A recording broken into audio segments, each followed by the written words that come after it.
Hello बच्चों, कैसे हो। उम्मीद करती हूँ कि आपके पेपर बहुत अच्छे से जा रहे होंगे।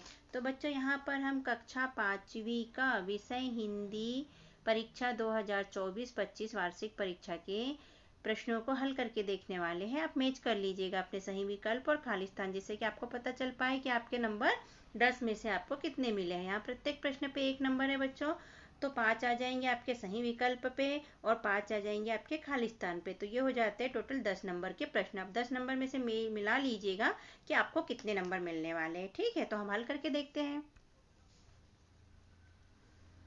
तो ये बहुविकल्पीय प्रश्न में है, सही विकल्प चुनकर उत्तर लिखिए। प्रत्येक प्रश्न के लिए 1 अंक है। तो प्रश्न पहला है, पुष्प की अभिलाषा क्या है। तो ए में लिखा है देवों के सिर पर चढ़ना, बी में लिखा है सुरबाला के गहनों में गूंथना, सी में लिखा है वीरों के पद पर फेंका जाए और डी में लिखा है सम्राट के सौ पर चढ़ना। तो बच्चों, चारों में से कौन सा सही है। पुष्प की क्या अभिलाषा थी, मतलब पुष्प की क्या इच्छा थी। तो पुष्प की इच्छा थी वीरों के पथ पर फेंका जाना, मतलब सी नंबर का ऑप्शन हमारा राइट है बच्चों। ओके। प्रश्न दूसरा है, मैसूर किस राज्य में है। कर्नाटक में है, महाराष्ट्र में है, राजस्थान में है या हिमाचल प्रदेश में है। तो मैसूर है बच्चों कर्नाटक में। ठीक है, हमारा ए ऑप्शन हो गया राइट। प्रश्न तीसरा है बच्चों, सप्ताहे कति वासरा, मतलब सप्ताह में कितने दिन होते हैं।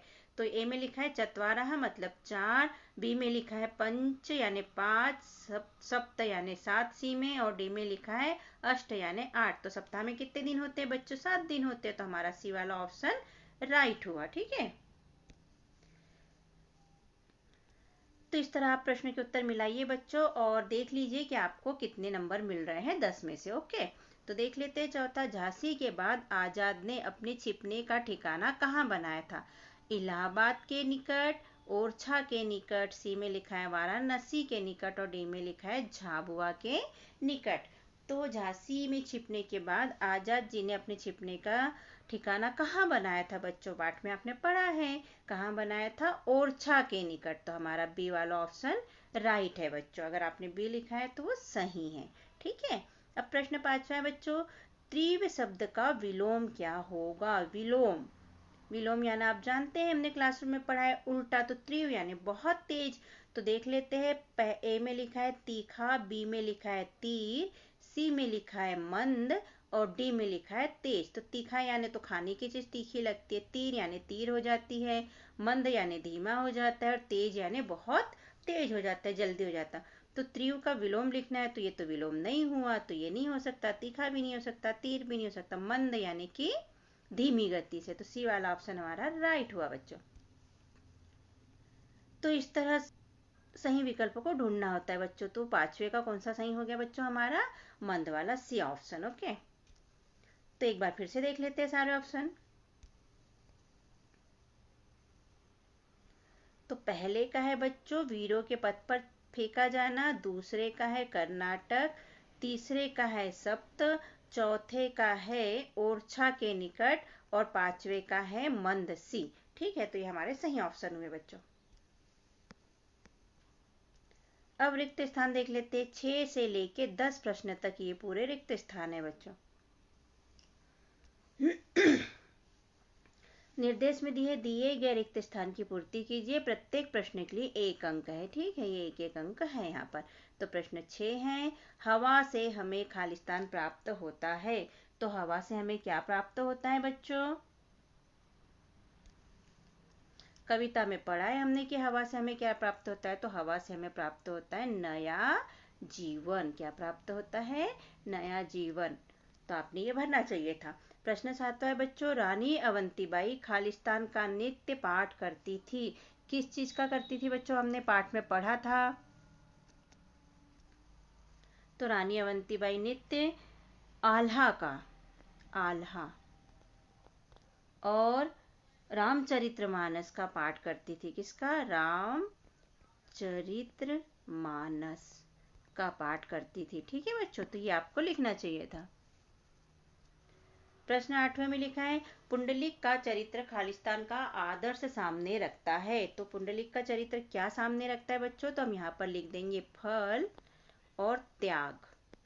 फल मतलब खाने का फल नहीं, हम जो करते हैं उसको बोलते हैं ना पाप का, पुण्य वाला फल। ठीक है, प्रश्न 9वां है, श्री कृष्ण बलराम सुदामा के गुरु खालिस्तान थे, तो इनके गुरु थे बच्चों सांदीपनी। ठीक है, सांदीपनी थे इनके गुरु। और प्रश्न 10वां है, समाज धन ईक से खालिस्तान शब्द बनेगा, तो समाज धन ईक से बन जाएगा बच्चों समाज, छोटी की मात्रा लग जाएगी, सामाजिक, ये बन जाएगा।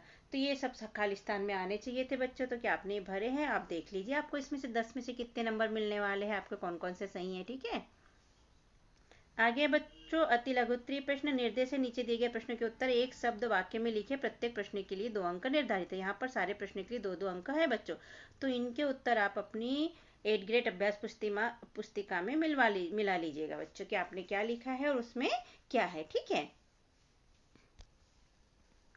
16 तक अति लघुत्तरीय प्रश्न थे, 16 के बाद 17 से 22 तक लघुत्तरीय आ जाते हैं, इसके भी उत्तर आप अपनी 8th ग्रेड में मिला लीजिए। इसके बाद 23 से 26 तक दीर्घोत्तरीय प्रश्न आ जाते हैं, दीर्घोत्तरीय में बड़े आंसर लिखना होता है, बड़े उत्तर लिखना होता है बच्चों, तो ये आप अपनी 8th ग्रेड की बुक में मिला लीजिए जिसमें आपने भर के रखे। ओके, तो इस तरह यहाँ पर हमारे खालिस्तान हुए बच्चों कंप्लीट, और सही विकल्प भी हमने भरे, तो आप मिला लीजिए कितने क्या नंबर मिलते हैं आपको। ओके, मिलते हैं किसी और वीडियो में। Okay, bye bye. हमने अपने चैनल पर कक्षा चौथी के अंकुर अभ्यास पुस्तिका के सभी विषय के वीडियो बनाकर अपलोड किए हैं, जो आप हमारे चैनल पे जाके सब्सक्राइब करके देख सकते हैं। और कक्षा 5वीं की भी सारे विषय की 8th ग्रेड अभ्यास पुस्तिका के प्रश्नों को हमने हल करके यहाँ पर अपने चैनल पे अपलोड किए हैं, जिन्हें आप बच्चों चैनल पे सब्सक्राइब करके देख सकते हैं। तो आप हमारे चैनल को सब्सक्राइब कीजिए बच्चों, और वीडियो को लाइक कीजिए, शेयर कीजिए, जिससे कि हमें मोटिवेशन मिलते रहे और वीडियो अपलोड कर सके। ओके, थैंक यू, फिर मिलते हैं अगले वीडियो में। Bye bye.